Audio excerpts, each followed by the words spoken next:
This week we're going to be talking about the 7 core principles of investing. Steve, kick us off. What is the first principle of investing? Numero uno is start now. In the markets, time in the market is greater than the amount of money you have to spend. So start now, start with whatever amount of money you can, and as time goes by, add to that when you can and just do it consistently. That's lesson number 1. So I'm ready to start. What should I invest in? The best place to start is invest in what you know. Think of what you do for work. Think of the products you use in work, the services you use, the platforms you use. What do you do for fun?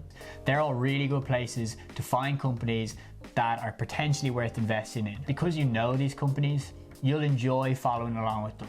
And the fact that you own a piece of that company, or those companies plural, is going to make your investing journey a lot more enjoyable and just a better experience overall. You always hear people talk about companies that are growing at these crazy rates and that you should definitely invest in them. Yeah, and you will hear those, and it's hard to avoid them. With the media, social media, you're going to see all these people telling you to buy, to sell, and really what you need to do is think for yourself. Buy companies that you believe in, that you think will be around in 10, 15, 30, 100 years. Stick with those and ignore all that background noise. That's not to say that you shouldn't do your reading and listen to experts and at least use those as ways of potentially finding new companies to invest in. But at the end of the day, don't listen to the guy on the bus telling you to buy X, Y, and Z. Don't listen to the girl telling you to sell when the market is going crazy. Keep your head, do your own research, and keep calm. Yeah, you mentioned the media talking a lot and you hear a lot of people following the crowd. What's the best way to avoid that? Yeah, so a big part of following the crowd is what we call emotional investing. And that's really a key part to remember as an investor of any stage of your career, is to avoid emotional investing. Benjamin Graham, who's the teacher of Warren Buffett, another very famous investor who we speak about regularly on the show, he basically used a allegory called Mr. Market. On any given day, Mr. Market might be in a great mood or he might be in a terrible mood. On a good day, he might be offering you a really high price for your shares. Then on another day, he's upset, he's depressed, and he gives you a really low price. With a level head, you can ignore these ups and downs of the market on a daily basis, invest for the long run, and over the long run, you will avoid those ups and downs and benefit from it. It is very tempting to buy stock though when you see it growing so quickly. Absolutely, and that's kind of like the investor's curse, because you can see a share going up in price and you're like, oh, do I buy? You wait, it keeps going up, you buy it, the next day it crashes.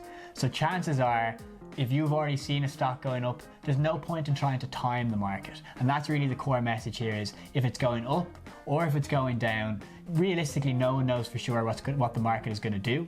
So what you can do to avoid that is use a method called dollar cost averaging. What is dollar cost averaging?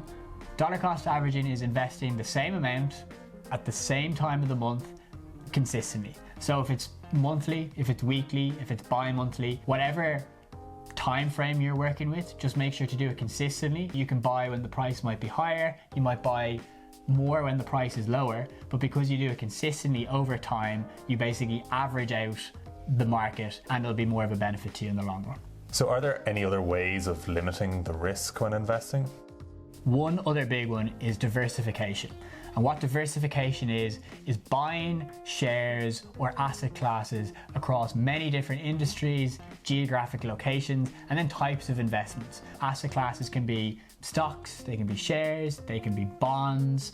If you own real estate, it could be rental income. And essentially what you are doing by diversifying is you reduce the risk of one aspect of your investment taking a big hit and that having an adverse effect on your overall portfolio. Say you were investing in e-commerce and say a global pandemic hits where e-commerce suddenly becomes hugely important and all e-commerce stocks go through the roof. That's fantastic. However, if you were on the other side of things and you only own shares of restaurants and hotels during a global pandemic, such as the coronavirus pandemic, those shares would have taken a huge hit. However, if you would say 50% in e-commerce, 50% in restaurants and hotels, your portfolio will take less of a hit overall and you'll be less in pain over it. And then finally, the most important principle. Enjoy the journey. And that just means that you're going to learn so much about yourself when you're investing, what your risk tolerance is, how you react when your portfolio loses value of 25, 30, 50%, how you react when it goes up 100%, 200%. You're going to learn so much about yourself by taking this journey, and it will really add to your future as a whole. So enjoy it. So to summarize, the 7 core principles of investing are: start now, invest in what you know, ignore the noise and think for yourself, avoid emotional investing, don't try to time the market, diversify, and enjoy the journey. Thanks for watching. We hope you enjoyed the video. As always, subscribe to the channel and let us know in the comments below what topics you want us to cover next. And of course, like that video. See you in the next one.